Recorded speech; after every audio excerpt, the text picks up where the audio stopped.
Namaskar, dear students. Prayers to Ma Sharda. How are you? Fine?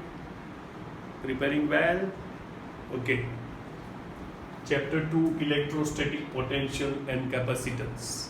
Okay. We have to define electric potential and explain it. Okay. So, as I mentioned earlier, in your textbook, they have defined electrostatic potential energy as to bring a unit charge from infinity to a given point in the electric field against the force, against the electric field, such that speed is constant. But I told at that time that this is the definition of electrostatic potential. So now they have corrected. Okay, this is the actually definition of electrostatic potential. Okay, so if we bring unit charge, it is called electrostatic potential. If we bring any charge, it is called electrostatic potential energy. There is a difference.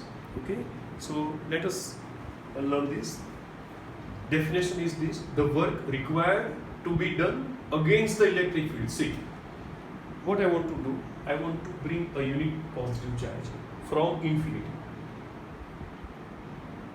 Okay, and have considered this as positive, and the coming charge is also positive, so there will be repulsion. So it is coming against electric field, so we have to apply force on it, that is called external force, and that will be equal to electric force in this direction and external force in this direction. Both will have equal magnitudes, so we can write like this: F action equals to minus of Fe. Net force is 0, so acceleration is 0 and speed is constant. Okay, one student asked me yesterday on WhatsApp that what will happen if we bring negative charge. See, there are some problems in negative charge. First of all, the minimum free available negative charge we consider as electron, and it has very less mass compared to proton, so stability is also less. Okay, moreover, if we bring negative charge, it will be attracted. So how can we calculate the work? Okay, here we are applying force, so it is according to our choice, so we can calculate. Okay, so what we have to do, bring a unit positive charge from infinity against electric field such that net force is 0 or speed is constant to a point in the electric field. That work done is called electrostatic potential, or say electric potential at that point. Okay, the work required to be done against the electric field to bring a unit positive charge from infinite distance to the given point in the electric field is called the electrostatic or electric potential at that point. The symbol is capital V.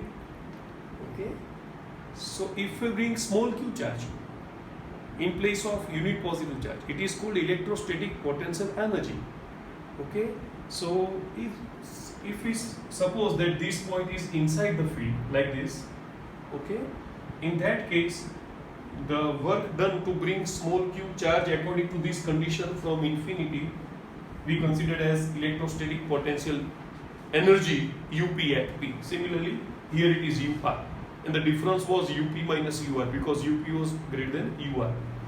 Okay, because if we want to bring a small q charge to a nearer point, we need more work, so that much potential energy will be stored in that charge at that point. So UP is greater than UR, so difference is UP minus UR, that is for charge small q. So if we divide that difference of electrostatic potential energy by that charge, that means it is difference of electrostatic potential energy per unit charge, and that is called difference of electrostatic potential. The short form is potential difference, that is Vp minus Vi, that is UP minus UR upon Q. Okay, so here if we divide the difference of electrostatic potential energy by the test charge, it is called the difference of electrostatic potential, or say potential difference. So that is Vp minus Vr equals to Up minus Ur upon Q. Now, if we bring this R as infinity as shown in figure, at infinity we can consider potential as 0. Okay, there is no effect of our charge there, that's why it's called infinity.